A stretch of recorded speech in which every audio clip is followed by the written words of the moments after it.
Okay, Bible గ్రంథంలో నుండి మనము లూకా సువార్త 2వ అధ్యాయము ఆఖరి వచనమైన 52వ వచనాన్ని మనము చదువుకుందాం. యేసు జ్ఞానమందును వయస్సునందును దేవుని దయందును మనుషుల దయందును వర్ధిల్లుచుండెను. ఓకే, సో 2వ అధ్యాయము లూకా సువార్త 52వ వచనము యేసు క్రీస్తు గురించి చెబుతున్నటువంటి వచనం.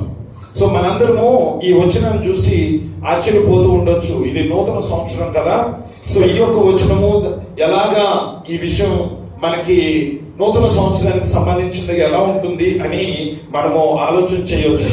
ఈ సంవత్సరము ఇయర్ ఆఫ్ ఇంప్రూవ్మెంట్ గా ఉండాలన్న ఆలోచనతో నేను ఈ యొక్క లేఖన భాగాన్ని ఎంచుకున్నా.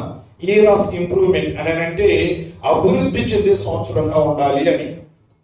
అంటే అన్ని విషయాల్లో దేవుని యొక్క కృపలో మనం అభివృద్ధి చెందాలి. గత సంవత్సరం కంటే కూడా ఈ సంవత్సరం ఇంకా అభివృద్ధి చెందాలి. చూడండి, ఇప్పుడు 2024లోకి వచ్చేసాం. ఈ 2024 వచ్చింది అని అంటే రెండింటికి చాలా దగ్గరలో ఉన్నాం. మనం రెండింటికి చాలా దగ్గరలో ఉన్నాం.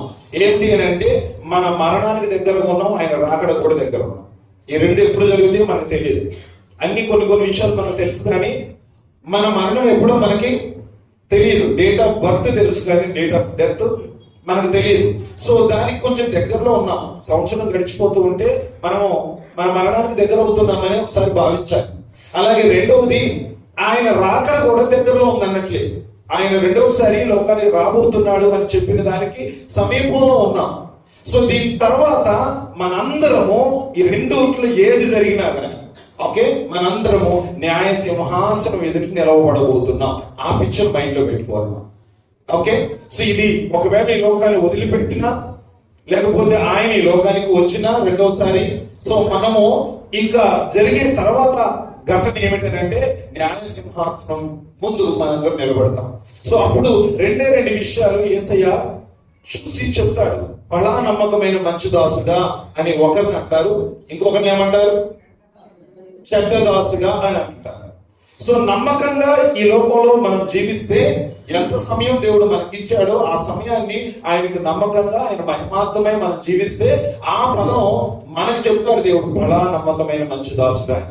కానీ మనకిచ్చిన సమయాన్ని వృధా పరుస్తూ, ఇచ్చిన సంవత్సరాన్ని ఉపయోగించుకోకుండా, ఇచ్చినటువంటి సమయాన్ని మనము నెగ్లెక్ట్ చేస్తూ, నిర్లక్ష్యం చేస్తూ, ఓకే 2023 గడిచిపోయింది, 23 యథావిధిగా వచ్చింది, ఈ సంవత్సరం కూడా అలాగే గడుస్తుంది అనే భావంతో ఉంటే దాసుడా అని చెప్తాడు.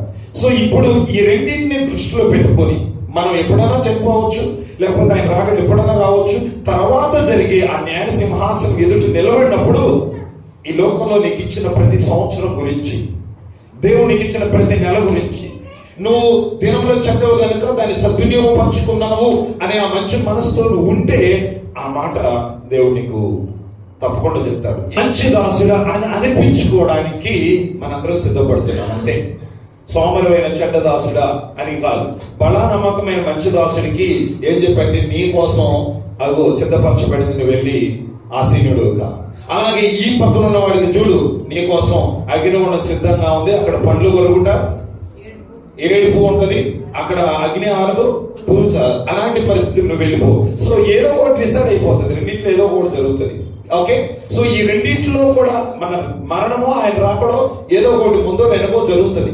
అలాగే తర్వాత మనం అటో ఇటో వెళ్ళిపోతాం. సో అందుకనే నేనేం చెప్పాలనుకుంటున్నాను అని అంటే, ఆ యొక్క బలా నమ్మకమైన మంచి దాసుడు అని అనిపించుకోవడానికి ఇక్కడ తలాంతులు వాళ్ళు ఉపయోగించుకున్నారు. మంచిగా సమయాన్ని ఉపయోగించుకున్నారు, తలాంతులు ఉపయోగించుకున్నారు. యజమానుడు రాబోతున్నాడు, ఆయనకి నేను లెక్కపు చెప్పాలి. అది 25వ అధ్యాయంలో మనం చూస్తాం. నేను ఆయనకి లెక్కపు చెప్పాలి. ఎందుకంటే ఆల్రెడీ ఆయనకి తలాంతులు ఇచ్చారు, నేను రాబోతున్నాను, వచ్చినప్పుడు మిమ్మల్ని ఒక్కొక్కరు ఏమడుగుతాను, లెక్క అడుగుతాను. ఆ లెక్క అడిగినప్పుడు ముగ్గురులో ఇద్దరు మాత్రం ఆ సమయాన్ని ఉపయోగించుకున్నారు, తలాంతులు ఉపయోగించుకున్నారు. ఒక వ్యక్తి సోమరి, వాడు అసలు ఏం పని చేయకుండా ఉన్నాడు, వాడిని అడిగితే వాడు ఒక్కడికి చెడ్డదాసుడని ఆ పేరు వచ్చింది. సో నేనేం చెప్పగలను, 2024 అనేది దేవుడు మన చేతుల్లో పెట్టాడు. హల్లెలూయా. ఇది ఒక తలాంతు అనుకోండి, దేవుడు మనకిచ్చిన సమయం అనే తలాంతు. ఓకే, యాక్చువల్లీ 3 ఫ్యాక్టర్స్ మనకి ఎప్పుడు కూడా అవసరం. ఏంటంటే time, money and strength. Okay, ప్రతిదానికి 3 అవసరం. ఈ టాలెంట్స్. ఓకే, సో ఇప్పుడు మనీ అనేది ఆ వ్యక్తికి అప్పచెప్తే మనకి సమయం అనే తలాంతుని ఇచ్చాడు, లేకపోతే శక్తి అనే తలాంతుని ఇచ్చాడేమో. సో ఈ 2024లో దాన్ని మనం ఎలాగా ఉపయోగించుకోబోతున్నాం. సో నేనేం చెప్పాలనుకుంటానంటే మనకిచ్చిన వాటిని మనము ఇంప్రూవ్ చేయాలి, అభివృద్ధి పరచాలి. ఎలాగనంటే ఒకటికి 2 తలాంతులు ఇస్తే 4 చేశాడు, 5 తీస్తే ఎన్ని చేశాడు, 10 చేశాడు. అంటే ఇంప్రూవ్ చేశాడు, దాన్ని రెట్టింపు చేశాడు. సో అదే విధంగా మనం కూడా ఈ 2024ని దేవుడి కోసం మాక్సిమం యూజ్ చేయడానికి, మాక్సిమం మనం ఇంప్రూవ్ అవడానికి, మాక్సిమం మనం ఎదగడానికి, అన్ని విషయాల్లో దేవునికి మహిమ తెచ్చే విధంగా మనందరం ముందుకు నడవటానికి ఉపయోగించాలి. Hallelujah. So with that background, okay, అది మన యొక్క మనసులో పెట్టుకొని ఈ లేఖన భాగాన్ని మనం ధ్యానించడానికి ప్రయత్నం చేద్దాం. Okay, this is the year of improvement. So మన తలాంతుల్ని పెంచుకునే సంవత్సరం, మనకిచ్చిన సమయాన్ని ఉపయోగించుకునే సంవత్సరం, అలాగే మనం బలా నమ్మకమైన మంచి దాసుగా ఆయన అనిపించుకోవడానికి దేవుడు మనకిచ్చినటువంటి సంవత్సరాన్ని సద్వినియోగపరచుకోవడం. హల్లెలూయా. ఓకే, సో యేసుక్రీస్తు 4 విషయాల్లో ఆయన అభివృద్ధి, 4 డెవలప్మెంట్స్ ఆర్ ఇంప్రూవ్మెంట్స్, 4 విషయాల్లో ఆయన అభివృద్ధి చెందుకుంటూ వచ్చాడు. సో ఇప్పుడు ఈ ఇయర్ అనేది మనం కూడా సరిగా ఉపయోగించుకుంటే ఇలా అభివృద్ధి చెందుతాం. ఈ విషయాల్లో మనం ముందుకు వెళ్తాం, ఈ విషయాల్లో మనము ఒక పురోగభివృద్ధిని మనం చూస్తాం. సో ఇలాగ యేసుక్రీస్తు అభివృద్ధి చెందడానికి గల కారణం ఏంటంటే he has a purpose of his life. Okay, యేసుక్రీస్తు ఒక ఉద్దేశం ఉంది తన జీవితం బట్టి, ఆయనకు ఒక గురి ఉంది. ఆ గురి ఏంటో చూడండి, నేను ఇక్కడ చెప్తాను. ఇక్కడ 48వ వచనంలో ఆయన తల్లిదండ్రులు ఆయన చూసి మిక్కిలి ఆశ్చర్యపడి, ఆయన తల్లి, కుమారుడా మమ్మల్ని ఎందుకు ఇలాగ చేసింది, ఇదిగో నీ తండ్రియు నేనును దుఃఖపడుచు నిన్ను వెతుకుచుంటివని ఆయనతో చెప్పగా 49 ఆయన, మీరెలా నన్ను వెతుకుతుంటిరి, నేను నా తండ్రి పనుల మీద ఉండవల్లని మీరెరగరా అని వారితో చెప్పాడు. చూసారా? సో యేసుక్రీస్తు యెరూషలేము పండక్కి వెళ్ళి అక్కడే ఉండిపోయాడు 3 రోజులైనా కానీ. అక్కడ 12 సంవత్సరాల వయసు అప్పుడు ఆయనకి. అక్కడ ఉన్నటువంటి దేవాలయముల బోధకుల మధ్య కూర్చోండి వాళ్ళ ప్రశ్నలకి అన్నిటి కూడా సమాధానం చెబుతున్నటువంటి వయసు, అది 12 సంవత్సరాల వయసు. సో ఇప్పుడు పండగ అయిన తర్వాత తల్లిదండ్రులతో రాకుండా అక్కడే ఉన్నప్పుడు వీళ్ళు వచ్చి అడుగుతూ ఉన్నారు, నీవు లేకపోకుండా మేము 2 రోజులు ప్రయాణం చేసాం, ఎక్కడ చూసినా నువ్వు దొరకలేదు, మళ్ళీ వెనక్కి వచ్చాము అని ఆయన అడిగితే ఆయన అన్నాడు, ఐ హ్యావ్ ఎ పర్పస్. నాకు ఒక లక్ష్యం ఉంది, ఒక గురి ఉంది. అదేంటంటే తండ్రి పని చేయడానికి నేను ఇక్కడ పంపబడ్డాను. సో ఈ తండ్రి పనిని నేను చేస్తున్నాను, ఆ యొక్క పనిలో నేను నిమగ్నమై ఉన్నాను. అంటే యేసుక్రీస్తు ఎలా ఎదగాలనుకున్నాడంటే ఒక గురితో ఎదగాలనుకున్నాడు. ఆయనకు ఒక పర్పస్ ఉంది ఆయన లైఫ్ లో. ఆయన ఈ లోకానికి ఎందుకు వచ్చాడో ఆయనకి తెలుసు, ఆయన ఏం చేస్తున్నాడో ఆయనకి తెలుసు, ఆయన గురి ఏంటో తెలుసు. ఆ గురికి అనుకూలంగా ఆయన 4 రంగాల్లో ఈ రీతిగా డెవలప్ అవుతా ఉన్నాడు. సో సేమ్ థింగ్ ఈ 2024 కూడా ఒక లక్ష్యం ఉండాలి నీకు. ఓకే, పోయిన సంవత్సరం వృధా చేసి ఉండొచ్చాము, మనం పోయిన సంవత్సరాన్ని వదిలిపెట్టి ఉండొచ్చాము. ఒక లక్ష్యం లేకోకుండా 23 వచ్చేసింది, జస్ట్ గడిపేసాను, అయిపోయింది. కానీ నీకు ఇచ్చిన తలాంతుల్ని ఆ స్వామర్లాగా ఏం చేసావు, మట్టిలో కప్పేశావు. 23వ సంవత్సరాన్ని ఏ ఉపయోగం లేకుండా కప్పేశావు. అయినా దేవుడు ఈ సంవత్సరం నీ మీద దయ తెలిసి 24వ సంవత్సరాన్ని ఇచ్చాడు. వాస్తవానికి ఆ యొక్క చెట్టు ఎవరున ఆ గొడ్డలు వేయబడింది, యజమాని అన్నారు దాన్ని నరికేసేయండి. ఎన్నిసార్లు చూసినా గానీ, ప్రతి సంవత్సరం వచ్చినా గానీ దానికి ఫలాలు రావట్లేదు. 1 సంవత్సరం వచ్చి 2 సంవత్సరం 3 సంవత్సరం ఏమీ రావట్లేదు.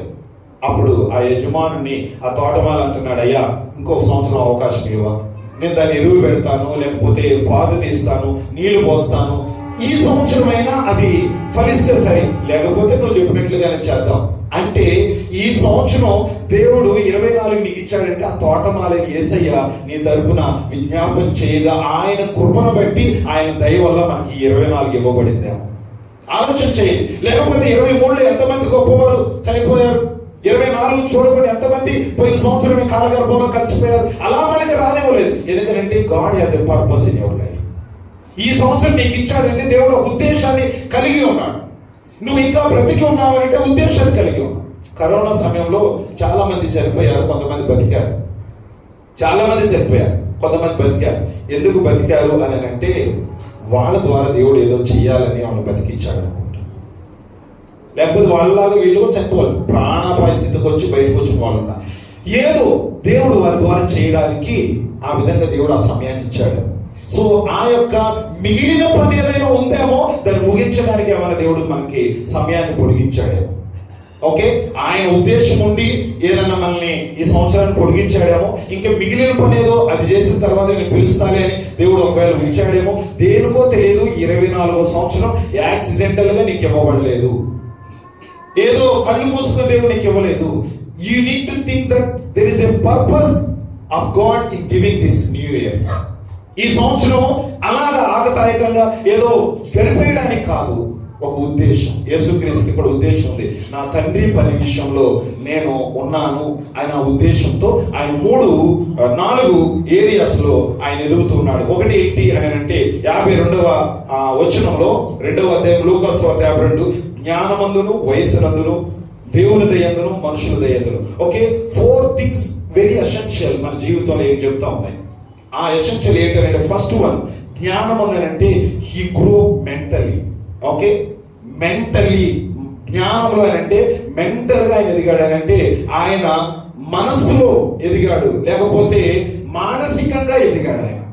రెండవది ఇక్కడ ఏంటంటే వయసునందును he grow up in physically. అంటే ఆయన సంవత్సరము 12 సంవత్సరాలు వచ్చాయి, 13, 14, 15 ఈ సంవత్సరం అంతా కూడా ఆయన ఫిజికల్ గా మంచి ఆరోగ్యంతో శరీరాన్ని మంచిగా కాపాడుకుంటూ అనారోగ్య పాలవుకోకుండా మంచి ఆహారం తీసుకుంటూ ఆరోగ్య విషయాల్లో అలాగే ఆయన భౌతికంగా కూడా ఆయన ఎదుగుతూ వచ్చాడు.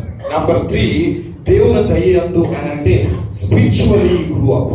దేవునితో సంబంధం కలిగి దేవుని దయలో ఆయన ఎదుగుతూ వచ్చాడు, దేవుని దయలో వర్ధిల్లుతూ వచ్చాడు. So that is spiritually.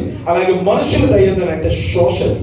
అంటే మనుషులు సామాజికంగా సమాజంలో ఉండి వారి దృష్టిలో కూడా ఈయన ఎదిగాడు. So there are the 4 folds of blessings లేకపోతే డెవలప్మెంట్స్. ఏంటంటే మెంటల్లీ, రెండవది ఫిజికల్లీ, మూడవది స్పిరిచువల్లీ, నాలుగవది సోషల్. ఓకే, సో మనం కూడా ఈ సంవత్సరం యేసుక్రీస్తు లాగా ఈ 4 రంగాల్లో మనం ఎదగాలి. అదే నాకు ఆశ. అందుకనే నేను అన్నాను this is the year of improvement. Okay, మనం ఈ సంవత్సరము ఎక్కడైతే పడిపోయామో ఆ పడిన దాని నుంచి లెగాలి. ఏదైతే మనం చేయలేకపోయామో అది మనం చేయాలి. ఎక్కడైతే మనము ఫెయిల్ అయిపోయామో ఆ విషయాల్లో ఈ సంవత్సరం మనం మెరుగుపరుచుకోవాలి. అలా లేకపోతే ఈ సంవత్సరాన్ని వృధా చేస్తాం. గమనించు, న్యాయ సింహాసనం ఎదుట ఎప్పుడు ఉంటామో తెలియదు. ఈ సంవత్సరంలో ఎవరు 24లో ఉండి 25లో ఉండరో మనకు తెలియదు. ఏ జనవరి, ఏ ఫిబ్రవరి, ఏ నెలలో ఏం సంభవం అవుతుందో తెలియదు. కాబట్టి ఉన్న ఈ సమయాన్ని దేవుని మహిమ కొరకు, మన ఆత్మీయ ఎదుగుదల కొరకు, ఆయన రాకడ కొరకు సిద్ధపడటానికి ఉపయోగించాలన్నది నేను విషయాలు చెప్తున్నాను. ఓకే, నెంబర్ 1, మనము ఎలాగ ఎదగాలి అని అంటే జ్ఞానమందు ఎదగాలి, మానసికంగా ఎదగాలి. అంటే మనందరం కూడా మనస్సు నూతన పరచబడుతూ ఎదగాలి. మన మనస్సు దేవునికి ఇష్టంగా ఉంటూ ఎదగాలి. చూడండి, ఒక మాట నేను చదువుతాను బైబిల్ గ్రంథంలో. ఓకే, ఎలాగా ఎదగాలి అని అంటే 51వ కీర్తన 10వ వచనాన్ని చూద్దాం. చూడండి, దేవా నా యందు శుద్ధ హృదయమును కలగజేయము, నా అంతరంగంలో స్థిరమైన మనస్సును నూతనంగా పుట్టించుము. అంటే నూతన మనసు ఈ సంవత్సరం మనకు రావాలి. అంతే. అంటే యాక్చువల్లీ ఆ ఇంప్రూవ్మెంట్ ఏమని చెప్తున్నాను, మెంటల్లీ అని తీసుకున్నాను. కాబట్టి మనస్సులో నూతనత్వం రావాలి ఈ సంవత్సరం. మనస్సులో మనం దేవునికి దగ్గరగా రావాలి. మన హృదయంలో మన మనస్సులో ఏముండకూడదు, యేసుక్రీస్తుకే ప్రాధాన్యత ఇవ్వాలి. టాప్ ప్రయారిటీ ఆయనకి ఇవ్వాలి. యేసయ్య, నేను జ్ఞానంలో ఎదగాలి. The fear of God is the beginning of wisdom. ఆ జ్ఞానం ఎలా వస్తుంది అంటే దేవుని యందు భయభక్తులు కలిగిన మనసు నీకుంటే, దేవుల్లో ఎల్లప్పుడూ ఆయనతో నువ్వు ఉండే మనసు నీకుంటే ఆ జ్ఞానం నీకు దేవుడు ఇస్తాడు. అది ఆయన ఇచ్చేటువంటి జ్ఞానం అదే. సో ఒకవేళ నువ్వు ఆ జ్ఞానాన్ని పొందుకున్నావు అనుకో, ఈ సంవత్సరం అంతా దేవుడు నిన్ను అదే జ్ఞానంతో నడిపిస్తాడు. ఒక మాట చూద్దాం, చూడండి. ఓకే, బైబిల్ గ్రంథంలోని మనము ఒక 24వ అధ్యాయము సామెతల్లో 3వ వచనంలో జ్ఞానం వలన ఇల్లు కట్టబడును, వివేచన వలన అది స్థిరపరచబడును. అలాగే 5వ వచనం, జ్ఞానము గలవాడు బలవంతుడిగా ఉండును, తెలియగలవాడు శక్తిమంతుడిగా ఉండును. అంటే మనము దేవుని యొక్క సన్నిధిలో జ్ఞానం కలిగి ఉంటే బలమైన కార్యాలు ఈ సంవత్సరం మనం చూస్తాం. ఓకే, సో మొట్టమొదటిగా నేనేం చెప్పాలనుకున్నానంటే మెంటల్ గా ఎదుగుదాం. మెంటల్ గా అంటే మానసికంగా దేవునిలో ఎదుగుదాం. నెంబర్ 1 ఎలాగా ఎదగాలి అని అంటే దేవుని భయం కలిగి ఉందాం. ఈ 2024లో ప్రతిరోజు ఆయన భయం కలిగి ఉంటే జ్ఞానం కలిగి ఉంటాం. ఎక్కడికి వెళ్ళినా if you fear God you don't need to fear anyone. దేవుని భయమే నీకుంటే ఈ విషయంలో దేని కొరకు కూడా భయపడిన అవసరం లేదు, బలం కలిగి ఉంటావు. సో ఈ యొక్క నూతన సంవత్సరంలో దేవుని యొక్క సన్నిధిలో మనము ప్రభువా నీ జ్ఞానం కావాలి, నీ జ్ఞానం కావాలి. జ్ఞానం కావాలంటే ఒకటి ఏంటి అని అంటే మనము ఏం చేయాలి? భయం కలిగి ఉండాలి దేవుళ్ళో. రెండవది జేమ్స్ 3:17 అనుకుంటా, పైనుండి వచ్చే జ్ఞానాన్ని పొందుకోవాలి. ఏ జ్ఞానం అది? ఈ లోక జ్ఞానం కాదు, పుస్తకాలు చదివితే వచ్చే జ్ఞానం కాదు, టీవీలు చూస్తే లేకపోతే ఇంటర్నెట్ లో ఉండే జ్ఞానం కాదు. ఆ జ్ఞానం ఏ జ్ఞానమై ఉండాలి? పైనుండి వచ్చే జ్ఞానం. ఎలాంటిదంట చూడండి. మొట్టమొదటిగా అది ఎలాంటిదంట? పరిశుద్ధమైనది, ఓకే, పవిత్రమైనది, సమాధానకరమైనది, మృదువైనది, సులభముగా లోబడినది, కనికరముతోనూ మంచి ఫలములతో నిండుకున్నది, పక్షపాతమైనను వేషధారణ లేనిది ఉన్నది. ఇది ఈ జ్ఞానం మనకు కలిగి ఉండాలి. ఎవరిని కూల్చేద్దామా, ఎవరిని నాశనం చేద్దామా, ఏ కొంపలు మనం నిప్పంటిద్దామా అనే ఆలోచనలు చాలా మందికి చాలా జ్ఞానం. నిన్న విన్నాం అనుకోండి కదా జ్ఞానం గురించి. కొంతమంది జ్ఞానం ఎలా ఉంటుంది అని. No we should not use మన జ్ఞానం ఇలాంటివి ఈ లోకం నుంచి వచ్చే జ్ఞానం, కానీ యేసయ్య ఇచ్చే జ్ఞానం. ఎవరికైనా జ్ఞానం కొదువుగా ఉన్న ఎడల అడుగు, ఆయన అడిగితే ఆయన పైనుంచి ఇస్తాడు ఆ జ్ఞానాన్ని. సో ఈ సంవత్సరం మనము జ్ఞానంలో ఎదుగుదాం. మొట్టమొదటి ఆయన భయం కలిగి ఉండటం వల్ల జ్ఞానం వస్తుంది. రెండవది ఆయన అడగటం వల్ల జ్ఞానం వస్తుంది. మూడవది ఈ వాక్యాన్ని చదవటం వల్ల జ్ఞానం వస్తుంది. హల్లెలూయా. ఈ సంవత్సరం నిర్ణయించుకుందామా, ప్రభువా నేను క్రమం తప్పకుండా నీ వాక్యాన్ని చదువుతాను. క్రమం తప్పకుండా రోజుకు 1 అధ్యాయమో 2 అధ్యాయాలు చదువుతాను. చాలా మంది వాక్యం చదివే వాళ్ళు ఎలాగైనంటే స్పీడ్ గా పేపర్ చదివినట్లుగా చదివేసి మూసేసి ప్రార్థన చేసి వెళ్ళిపోతారు.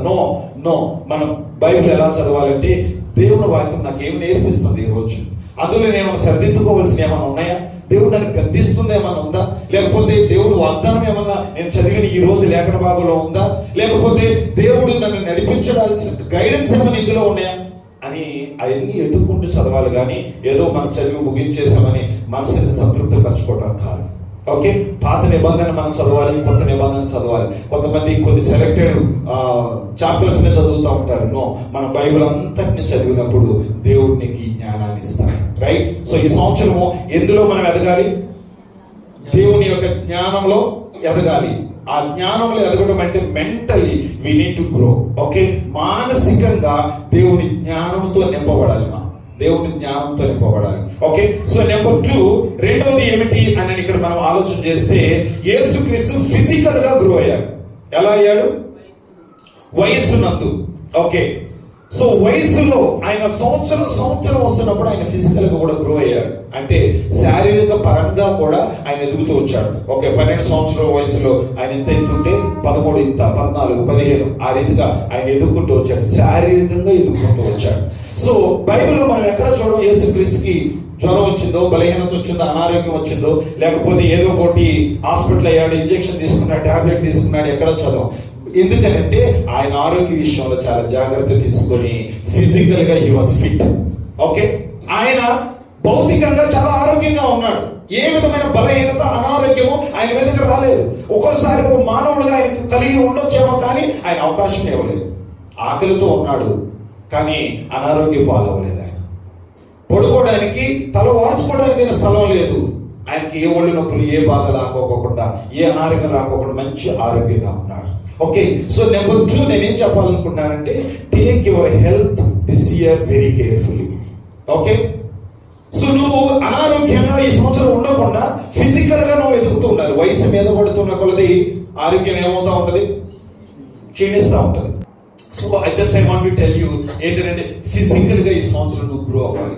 2023లో అనారోగ్యానికి ఉన్నామేమో, 2023లో బలహీనతలు గురయ్యామేమో, 2023ని ఎన్నో బాధించిన విధంగా ఉందేమో, కానీ ఈ సంవత్సరం ఇంప్రూవ్ అవుతావని ఆరోగ్య విషయంలో, తినే విషయంలో, తాగే విషయంలో, నువ్వు వెళ్ళే విషయంలో, నీ ఆరోగ్యం గురించి నువ్వే శ్రద్ధ తీసుకోకపోతే ఏమవుతుంది? ఎవరు తీసుకుంటారు చెప్పండి శ్రద్ధ? ఎవరైనా తీసుకుంటారు ఆరోగ్య విషయంలో? సో అంటే కొన్ని విషయాల్లో నిబద్ధత ఉండాలి, మనకి ఒక డిసిప్లిన్ బాడీ మనకు ఉండాలి. ఎందుకంటే ఒక మాట నేను చెప్తున్నాను, this body is vehicle to carry the gospel. Okay, ఈ బాడీ ఏంటంటే నీ యొక్క సువార్తనో లేకపోతే నీ యొక్క మాటలను తీసుకెళ్లే బొలేరో లాంటి వెహికల్, లేకపోతే కార్ లాంటిది ఇది. సో నీవే ఆరోగ్యంగా లేకపోతే నీ యొక్క వాక్యాన్ని లేకపోతే ఇతరులకు నీ సాక్ష్యం ఎలా తీసుకెళ్తావు? అంతేకాదు, నువ్వు ఎన్ని ఆదివారాలు దేవుని మందిరానికి రాలేదు, పోయిన సంవత్సరం ఆరోగ్యం బాగలేదు అయ్యారు అందుకని రాలేదని ఉందా? పోయిన సంవత్సరం అలాగా. సో పోయిన సంవత్సరం అనారోగ్యానికి గురవడం వల్ల సో మనము కొన్నిసార్లు మందిరానికే రాలేకపోయాం. ఎందుకనంటే మందిరానికి తీసుకొచ్చేది నీ బాడీ. మనం ఏదో క్యాబ్ బుక్ చేసుకొని వస్తాం కదా చర్చికి, కానీ ఈ బాడీ ఈ వెహికల్ టైర్ పంచర్ అయిపోతే ఇంకెక్కడ కదులుతుంది? ఈ బాడీ పూర్తిగా నాశనం అయిపోతే ఏం చేస్తాం? అందుకని 2023 ఫిజికల్ ఇంప్రూవ్మెంట్, హెల్త్ పరంగా మనం ఇంప్రూవ్ అవ్వాలి, ఆరోగ్య విషయంలో జాగ్రత్త తీసుకోవాలి. అంతేకాకుండా అర్ధరాత్రులు 12-1 గంట వరకు మొబైల్ చూసుకుంటూ సమయాన్ని వృధా చేస్తూ ఉదయాన్ని మళ్ళీ 10 గంటలు లేకడం కదా. ఎంతమంది లేస్తారు 10 గంటలకి? ఎందుకంటే డిజార్డర్ అయిపోయింది. యాక్చువల్లీ బయోలాజికల్ క్లాక్ మనలో పనిచేస్తుందంట. ఓకే, బయోలాజికల్ క్లాక్ అని అంటే సో ఏ సమయానికి ఏ జరగాలో ఆ బాడీలో ఆటోమేటిక్గా జరుగుతుందంట. లివర్ క్లెన్సింగ్ అవడమో లేకపోతే కిడ్నీ ఫంక్షన్ అవడమో కొన్నిటికి ఆయా సమయంలో జరుగుతుందంట. సో ఈ బాడీ దేవుడు ఇచ్చినటువంటి బహుమానం. యాక్చువల్లీ అంతేకాదు, ఈ శరీరం ఆయన యొక్క ఆలయమైంది. ఈ ఆలయాన్ని ఎవరైనా పాడు చేస్తే ఏం చేస్తాడు? ఆయన మనల్ని పాడు చేస్తాడు. అందుకని you need to grow physically with good health, sound mind and sound health. So అలాంటి క్రేవింగ్స్ కంట్రోల్ చేసుకుందాం, నోరులు కట్టుకుందాం. కొన్ని విషయాలు దీని ద్వారానే అనారోగ్యానికి గురవుతున్నాం. మనకి గట్ హెల్త్ కూడా సరిగా ఉండేటట్లుగా మనం చూసుకుంటే ఈ సంవత్సరం ఫిట్ గా ఉన్నాం. ఒక్కోసారి మనం ఎంత జాగ్రత్తగా పడినా కానీ వచ్చే అనారోగ్యాలు ఉంటాయి, కానీ మన ద్వారా మన నిర్లక్ష్యం వల్ల ఆరోగ్యాన్ని పాడు చేసుకునే పరిస్థితి మనం రాకూడదు. ఆరోగ్యమే, కానీ దానికంటే నేను ఇంకొక మాట చెప్తాను, ఆరోగ్యమే మహాభాగ్యం కాదు. ఓకే, ధనం కంటే ఆరోగ్యమే గొప్ప. ఓకే, ఆరోగ్యమే మహాభాగ్యం అంటే ఈక్వల్ చేశారు. ఆరోగ్యము ధనము రెండు ఈక్వల్. కానీ ఇది నేనేం చెప్పాలనుకున్నానంటే, కొంతమందికి వెల్త్ ఉండొచ్చు, హెల్త్ ఉండదు కదా. కొంతమందికి భాగ్యం ఉంటుంది, అన్నీ ఉంటాయి, ఎన్ని ఉన్నా కానీ చివరికి ఆరోగ్యాన్ని కాపాడుకోలేదు. అంటే నువ్వు సంపాదించిన వెల్త్ అంతా హెల్త్ కోసం ఖర్చు చేసినా నువ్వు బతకలేదు. ఇప్పుడు చెప్పండి, ఏది గొప్ప చెప్పండి? రెండు ఈక్వల్ అయిన ఆరోగ్యమే మహాభాగ్యమా? ఆరోగ్యము మహాభాగ్యము కన్నా గొప్ప. సో సెకండ్, ఈ సంవత్సరం బలహీనం కాకోకుండా సో మనం నోరు కట్టుకుంటూ ఆరోగ్యంగా ఉండటానికి, ఫిజికల్ గా గ్రో అవడానికి దేవుడిచ్చినటువంటి ఈ యొక్క దేహం అనే దేవాలయాన్ని మనము పవిత్రపరచుకోవడానికి మనం ప్రయత్నం చేయడానికి మనం కృషి చేయాలి. ఓకే, సో ఇది దేవుడిచ్చినటువంటి ఈ శరీరం. So we need to grow physically.